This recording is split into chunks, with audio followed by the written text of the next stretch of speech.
Welcome back to Leveraging Leadership, where we unpack the art of business leadership. I'm your host, Emily Sander, Chief of Staff turned Executive Leadership Coach. And this show is all about finding your greatest points of influence and leveraging them to best serve those around you. Today, we are joined by Erin Lebacqz, and she is an educator and teaches people all over the world how to write more effectively. And her book, High Value Writing, helps business professionals communicate with confidence and with clarity to their colleagues, which is something we can all use. So Erin, a very warm welcome to you. Yeah, thank you so much, Emily. I'm glad to be here. And I loved what your intro about service. That's kind of what we're talking about here too, using our writing to serve the goal or the team or whoever. Absolutely. And so I know that you work with the chief of staff at a Fortune 50 company, and we'll leave it at that. But right. You are helping that person with their communication and also helping their team and company be more effective at that larger level with the company-wide communication. So that was an interesting project you had. So I was wondering if you could tell us a bit about that. Sure. Yeah, it's been a great project. And it's starting to trickle around to different parts of the company, which is fun. But I think what happened is this company was facing what so many teams are, especially at the executive level. And they were finding when our team writes things that maybe are going to end up in a board notes or end up in an annual report or end up in something like that, the executives would find themselves having to rewrite things every time. And then with even just emailing or even Teams posts and things like that, the lack of clarity was creating time on both ends. So you can imagine the writers taking a long time trying to craft their message the best they can, but then it really wasn't meeting the mark of what would be helpful to the execs. So then they, again, are having to sort of translate that message to what matters to them. And so I've been called in to say, hey, how can we all work together to sort of protect each other's time, ensure mutual understanding by using some intentional writing strategies that boost clarity, really, and just kind of looking at the teamwork aspect of communication. So that's been really interesting to observe. Yeah. Yes, I love that. And thank you. Thank you for the work that you're doing.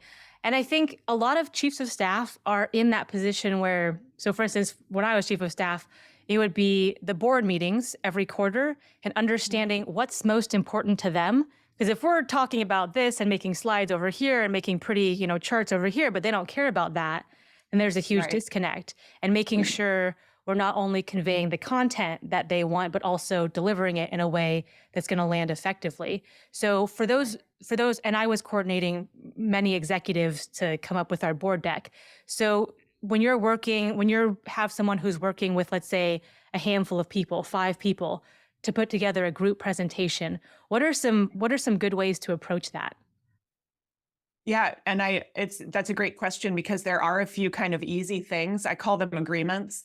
If 5 of us are creating something, we can make agreements, little things like using active voice, et cetera.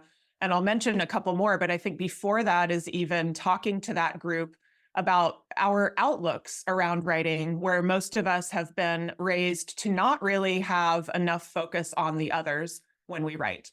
We tend to write with self-focus instead of other focus. And of course, leaders know our words have impact, right? They impact people's behaviors and certainly their beliefs and perceptions about the job and about other things. And so talking with our teams about focusing on the needs of the reader, like you were saying, what's going to be important to these board members, and even just having that discussion, because often we haven't been taught that our writing exists now for another person to use. And so we have to tailor it with that in mind. So I usually talk with teams about having agreements like using a specific flow trick in the writing where one sentence always follows the previous really, really logically. And if all 5 of us use that trick, the whole thing will not only flow, but kind of sound like the same person wrote it. Active voice, more bullets, more scannability. And it's worth taking a little bit of time with our teams to say, hey, let's all do these 3 things when we write our part. And now when the chief is putting it all together, they're not so divergent.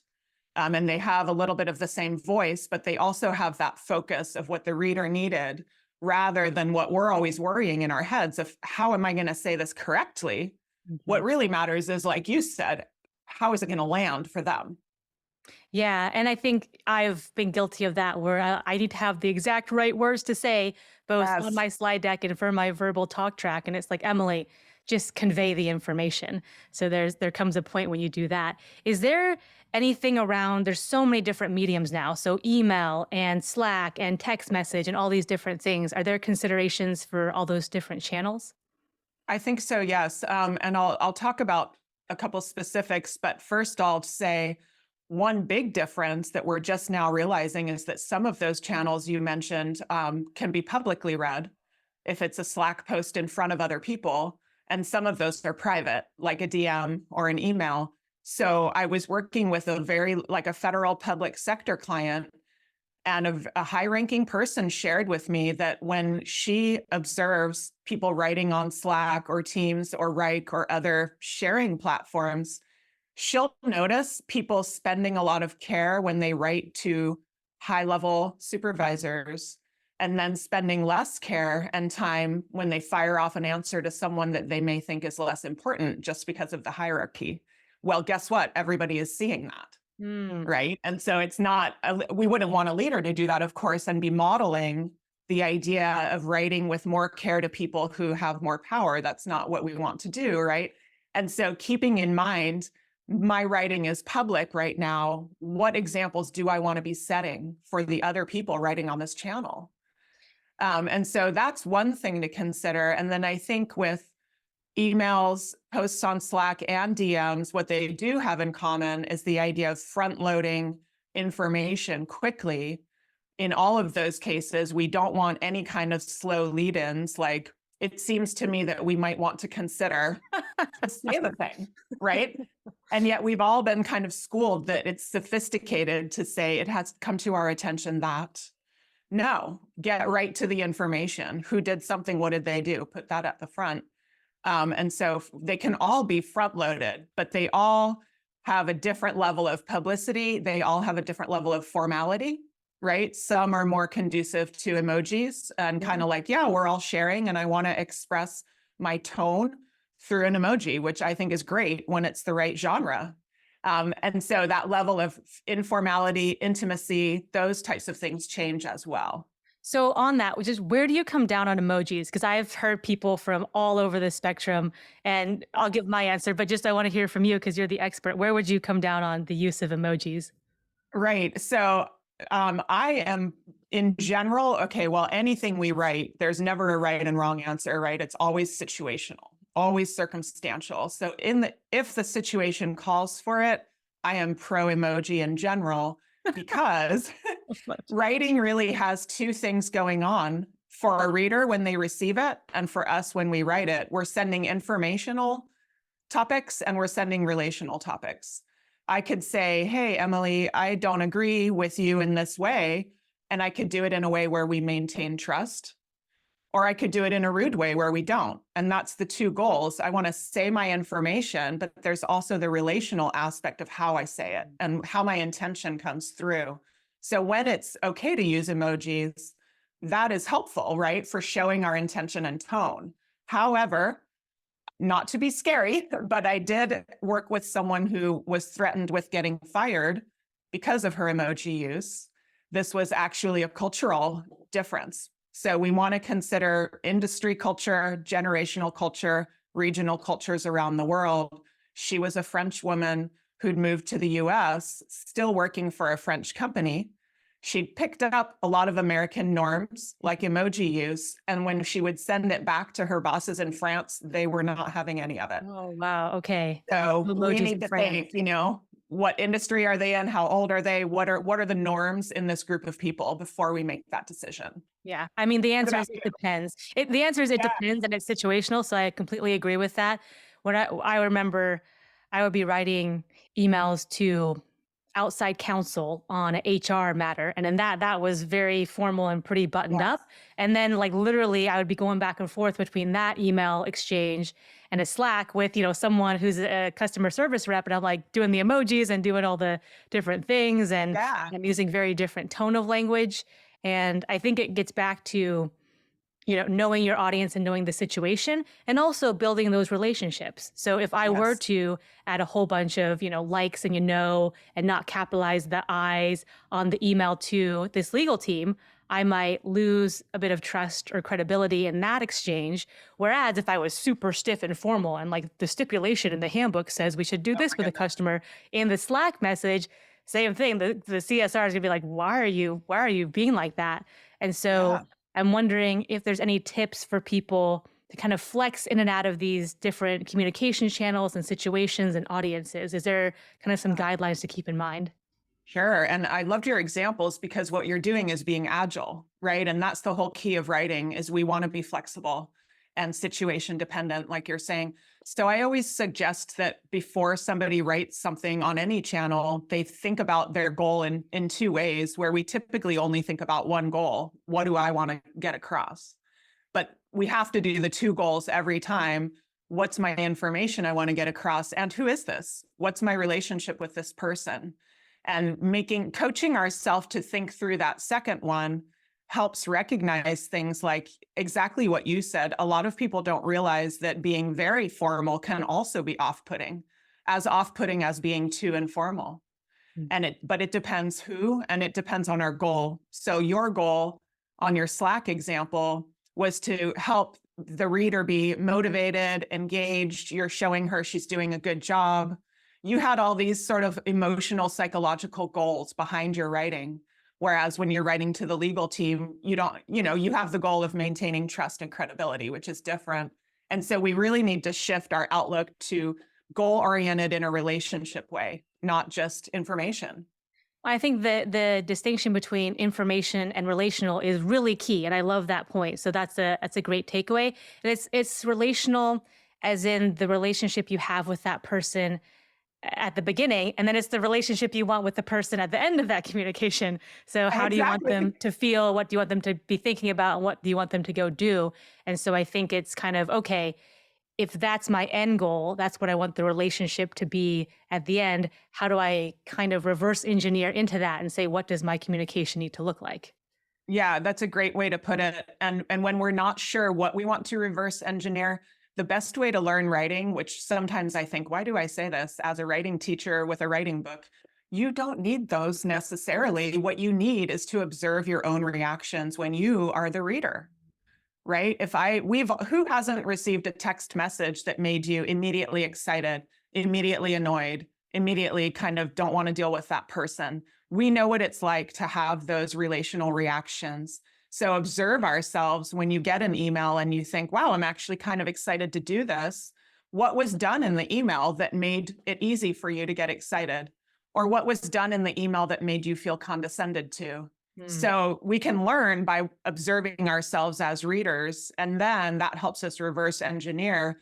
"Oh, I don't want them to feel dismissed. I want them to feel like I believe in them.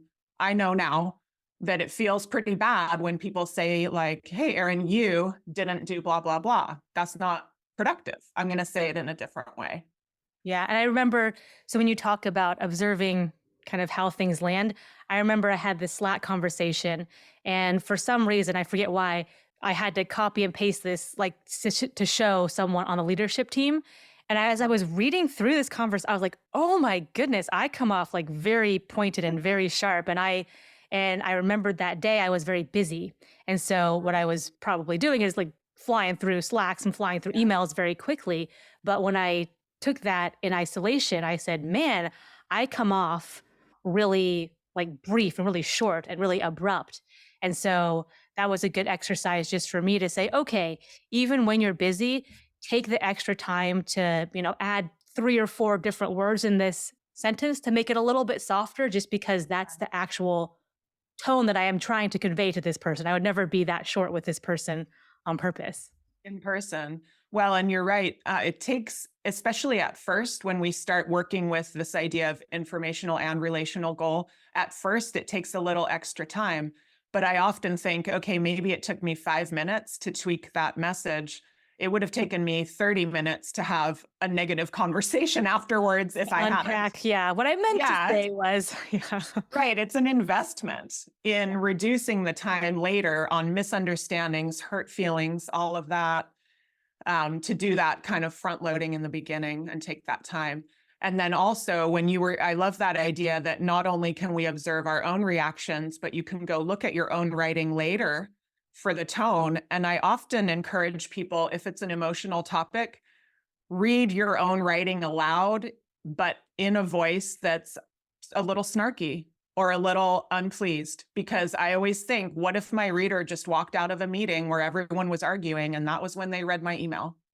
And they're ready to read and interpret it in a snarky or upset voice. Yeah. And so that's how I'll check, okay, this is a sort of emotional issue. I'm going to reread this through that tone. And sometimes, and we'll do this in class too with, adult learners, obviously, and we'll notice things like something like the word still. If you still need information, let me know. Sounds fine. But snarky, if you still need more information, you can reach out. And that's how you can catch, oh, shoot, I don't want it to sound like You're that stupid. You didn't pick up on it the first time. Right. They'll reach out to Yeah, you if you need to. Yeah, no, exactly. those are good points. And I think that's where, as silly as they are, like sometimes emojis can help. Like, oh, okay, Right. like she's meaning that in a nice way. And one thing that I've found, and I forget who taught me this, but a long time ago, they were like, ask it in the form of a question. Instead of directing someone to do something, ask if they can. Now, both people might know very well, it's not really a question. It's like kind of, we're going to do this thing, but just communicating it in a different way. Hey, is there any way you can do this, this, and this versus go do this now? Those are two very different statements, I feel like. Well, definitely. And I think what you're getting to there is really the heart of this issue of relational writing for leaders specifically, which is the concept of power and choice, right? So when you rephrased it from a directive to a question, you're allowing the reader more agency. And you're not doing a power play. You're trying to sort of even the field and say, we both matter. We both know this needs to happen, but let's be collaborative and polite about it. And you're not holding all the power for yourself. And that's something we can do in real sneaky ways in writing, is play with the power dynamics. If I'm saying the committee requires your input, the committee requests your input, it shifts who has the power with one word. And that's key for leaders, because a disempowered reader, or a reader who feels no agency or choice, is typically going to be kind of in a bad mood. Hi, Emily here. Quick 10-second message. If you or anyone you know has been thinking about coaching, head over to nextlevel.coach. Your future self and your friends will thank you. Well, we all feel like we know what it's like to have someone like tell us what to do or make us feel trapped. That's not a good feeling. And I think there too, it's kind of like, if you're directing people, you are assuming you have all the information sometimes, and sometimes you don't. So you need to be open to the fact, hey, here's what I'm seeing. What do you think? Is a very powerful phrase. Like, tell me, your input and your thoughts on this. I would really like to have that side of information as well.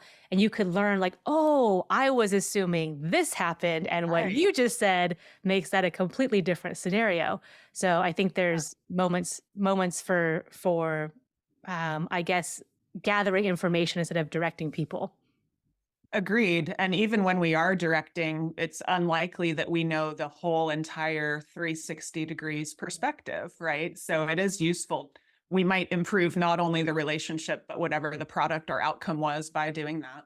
Yeah. And I think, again, back to our situational leadership point, there are times when I was very directive. And if like servers were down and our customers didn't have websites, or something was happening at a building where, a water thing leak was coming and our team was being effective, I was very pointed and short with my communication, because we needed to move fast and it wasn't a discussion. Yeah. It was like, here's what we need to do to get these people out of here. So I think, again, situation by situation and applying judgment. We need to apply judgment and take the time to do that. One of the things a lot of people have today are international teams. So they're working with people from all over the world and different regions and different countries with different levels of proficiency in language, but also different cultural viewpoints. And so when you bring those two into the mix where English might not be your first language, okay, well, there's an aspect to consider. And oh, in this culture over here in this country, something that's acceptable here might not be. So how do you kind of navigate those types of elements? I love that question because it's huge and people don't realize, yeah, most of us work in an international or global team to some extent. And even when we don't, we may not realize that our American colleague has parents who practice a completely different culture or something, right? So even on domestic, shall we say, teams, we do have multicultural impacts in communication. And there are many things to consider. One of the most important, I think, is it varies by culture how direct we feel it's polite to be. Level of directness, level of formality, level of kind of respect for a hierarchy versus egalitarian communication. And in that, with that client you mentioned earlier, recently they added another set of 4 classes where we did one for each kind of quadrant of the world. You know, I was up at interesting hours.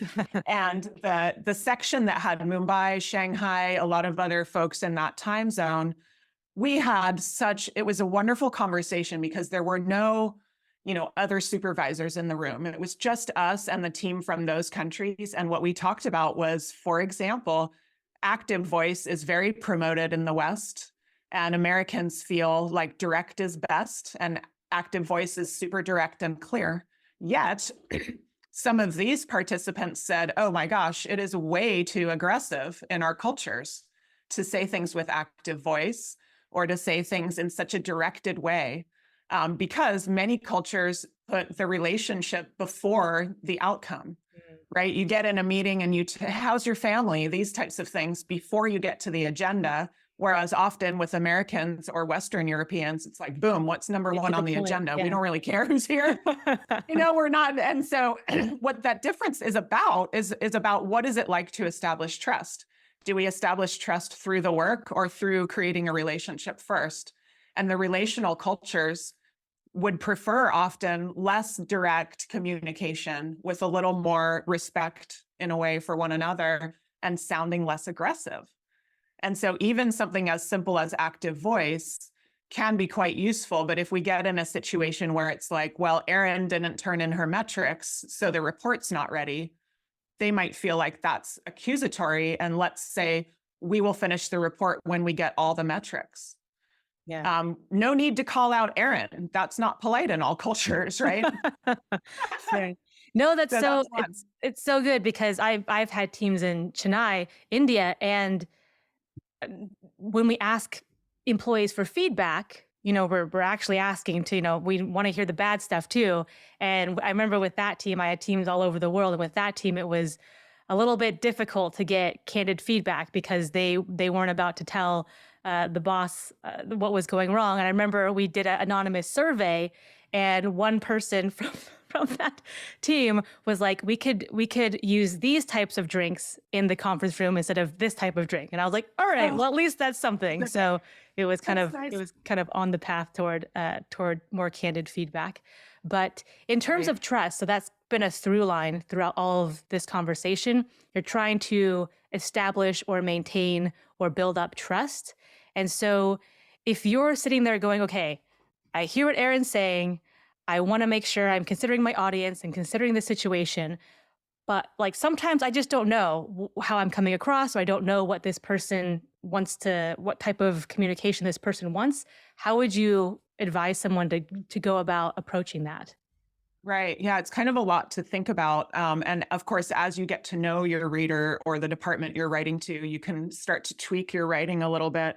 But I think, again, most of us would approach a message thinking, what are the most important things to say here? And when we can tweak it to what are the needs of the other person, that can help. And one, I'll tell a couple kind of common issues that people might want to consider. One is just how accused or dismissed or powerless does a reader feel? And that often just comes down to simple use of the words you and your. Where I can say, Erin, why didn't you include a timeline in your report? Or I can say, hey, Erin, let's include a timeline in the report. And it's so easy to take the person away and focus on the outcome or the deliverable. And that way, I used to do this as a university instructor, and it provides an example where writing comments on an essay, if they did a wonderful job with evidence, I would say, you provided such good evidence here.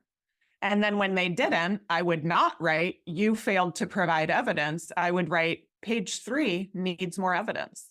So when It's it's a not you, positive it's thing, not me. you personalize it when it's positive, and then you make it. Exactly. Okay. When Got it's negative, I make it about the goal, the product. And students would come to office hours and say, oh my gosh, poor page 3. You're right. It has no evidence. And now we're all open-minded about teaming up to improve page 3.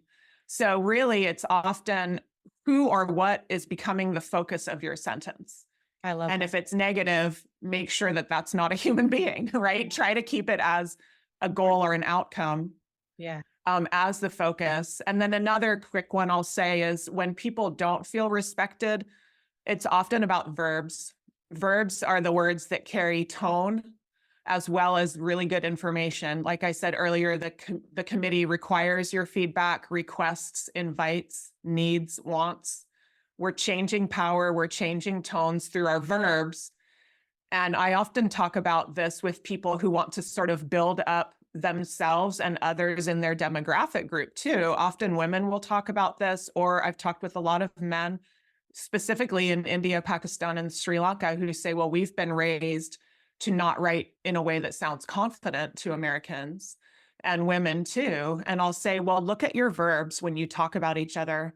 Instead of Emily is now going to lead that, Emily directs that, right? Just give Emily the verb that shows her doing a really important action when we talk about each other. And so when you're writing about others from your team, instead of something like, I've put Erin in charge of that now, well, we're going to say Erin supervises that this year, and use those verbs for other people so that they are presented with power. I love that one too. And I remember maybe midpoint in my career, I was on a team, and I looked at their communication and I looked at mine, and I noticed that I would often couch or hedge what I was saying, like da da da da da. I mean, I could be wrong about that, da da da da, but I might not have all the information. I was like, oh my goodness. So when I took a look at that, I said, I am not doing any of those clauses anymore. I am taking those out, and I'm standing on my own 2 feet.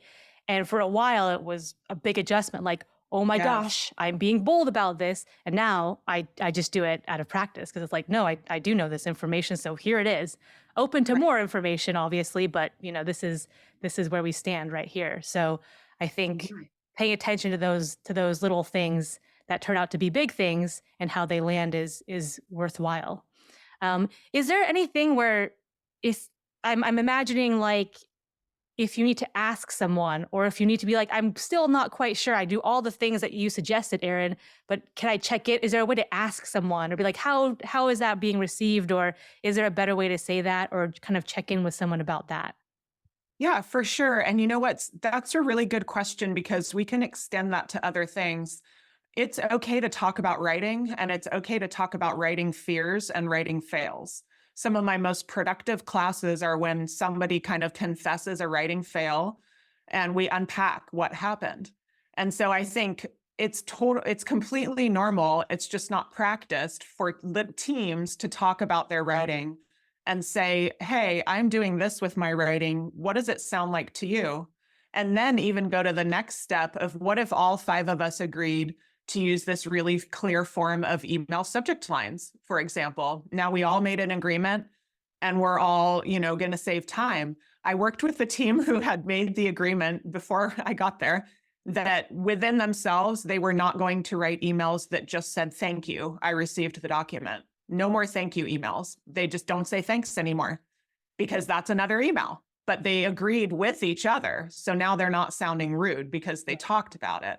And so it would be wonderful for team leads to talk about, how is my communication coming off, not only so they can discover the answer, but so they're modeling that concept of caring about that, of being transparent about our worries about it. Because the other thing about writing is many people come in with fear of judgment, and for good reason, right? So many people are afraid to talk about their writing or their mistakes, because we've been taught that our writing is a way for people to judge us. but make it sort of demystifying and say, yeah, here's what I'm not sure of. What are you not sure of is a great way to model for your team as well. I think that's a great takeaway. So if you're listening and you're on a management team, bring this up as a topic for a group and just normalize that process about talking about communication. And when you said that, I was like, oh, that's so important, because imagine all of the miscommunication, the miscues, the misunderstandings, the feelings of resentment that you Yes. might not be 100% aware of, but are happening in your org. And if you can minimize those and allow people just to go, you're going to streamline your processes. You're going to have happier employees and therefore more creative ideas and therefore happier customers, et cetera, et cetera. So I think that's a key point, just to have that conversation. I agree. And, we hear the saying that people don't leave jobs, they leave bosses. And then I say, well, but why? How do they know they want to leave? Well, how does a boss's sort of behavior come through except through their communication? That's where it manifests. Yeah. So I've worked with people who have secretly had plans to leave their job for quite a while, just based on how dismissed they feel from the writing that comes from above. Yeah. So it's totally worth talking about. I think one of the last things I'll throw out there as we wrap up is I had a team of managers, and they were first-time managers, and they were trying to learn everything they could. And I would try to really compliment when they had a good piece of communication. So whether that was internal to a team member or external to a client explaining a situation, I told them, great job, and here's why this was an effective piece of communication. And then I would try to share that publicly too. And so that way, not only did they get recognition, but other people could see an example of good communication. So I don't know if that's something that you teach around, or another element you could bring into the game here. Well, it's really smart, especially since you're saying how, because most people do want to write well. Of course, most people don't want to hurt others when they write. But the question is how? How do I do it? And we can say, oh, be more concise, but how, right? And so you're showing it was right here in this sentence that they were empathetic. It was right here with the bullets that they made this easier to read than a big paragraph would have been. And they made choices, and you're calling out those choices. Yes. So a perfect segue into how do we do more of this? So Erin, if someone wants to learn more tips and tricks and strategies from you or get connected with you, what is the best place for them to do that? Yeah, we have a few options, but with what we've been talking about, the easiest, quickest way would be to look at the Strategic Writing for Leaders e-course that actually walks through all of these concepts. There's a unit on sounding confident and not using hedges. There's a unit on writing for today's readers, even if they're around the world and you need to use really clear language because we're all at different places with English. There are sections on building camaraderie, teamwork, trust, community, and inclusion, just by how we choose to use our words. So I think that's the most quickly empowering thing a leader can do to start really leveraging, that you're already writing. Why not make it intentional and goal-oriented, right? So that's one of the best ways. And then I also have a book and a YouTube channel that provides, smaller tidbits also with examples that can be helpful for leaders. Occasionally, a leader will show a video with a team and then talk about, okay, where could we apply this? What would this look like for us? And then what are we doing? We're talking openly about writing, which is the goal. Thank you for sharing that. Yes, those short YouTube videos, I've watched some of those, and they would be a great conversation starter for some of those communication discussions. And we'll certainly have a link to your book in the show notes. And thank you for what you're doing again. I know I've said that to you a couple of times on the air and off the air, but I've always said that communication is a skill that you can invest in forever, and it'll never be a waste of time. And a lot of people focus on the verbal part of that in leadership roles, and they miss out on the writing. So I really appreciate everything that you're bringing to the table and making easier for people. So thank you once again, Erin. I really appreciate it. Thank you so much for having me. Thanks, everyone. Help us in our mission to cultivate and promote exceptional leadership. A simple like or share of this episode can go a long way. Emily, me the British guy, and the United Kingdom extend its gratitude.